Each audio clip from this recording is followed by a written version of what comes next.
ఒకటే మిమ్మల్ని అందరినీ కోరుతున్నా, 5 సంవత్సరాల వైఎస్ఆర్ కాంగ్రెస్ పార్టీ పాలన పేదవాళ్ళ పాలిట శాపంగా మారింది. పేదలు నిరుపేదలుగా మారిపోయారు, యువత నిరుద్యోగులుగా మారిపోయారు. నేను అందుకనే ఈ ఆళ్లగడ్డలో ప్రారంభిస్తున్న స్వర్ణ యుగం మళ్ళీ రావాలని మనస్ఫూర్తిగా ఆకాంక్షిస్తున్నా. ఈ మీటింగ్ లో మీరందరూ ఒకటే ఆలోచించాలి, స్వర్ణ యుగం కావాలన్నా తెలుగు జాతికి, లేకపోతే రాతి యుగం కావాలన్నా వైఎస్ఆర్ కాంగ్రెస్ పార్టీ పాలనలో. స్వర్ణ యుగం కావాలంటే చేలు పైకెత్తండి, రాతి యుగం వద్దనే వాళ్ళు గట్టిగా చప్పట్లు కొట్టి నిరసన తెలియజేయండి.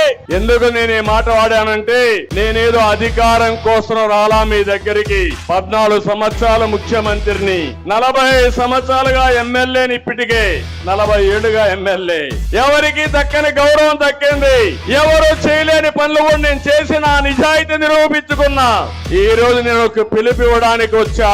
రాతి యుగం వైపు వెళ్తారా, స్వర్ణ యుగం కోసం నాతో నడుస్తారా అని మిమ్మల్ని అడుగుతున్నా. మీరు ఒక విషయం గుర్తుపెట్టుకుంటే, అనర్హులకి, అసమర్థులకి, రాక్షసులకి అధికారం ఇచ్చాం. అదే మనకు ఈ రోజు కష్టం. అలాంటి దుర్మార్గులు రాకపోయింటే కష్టాలు వచ్చేటి కాదు.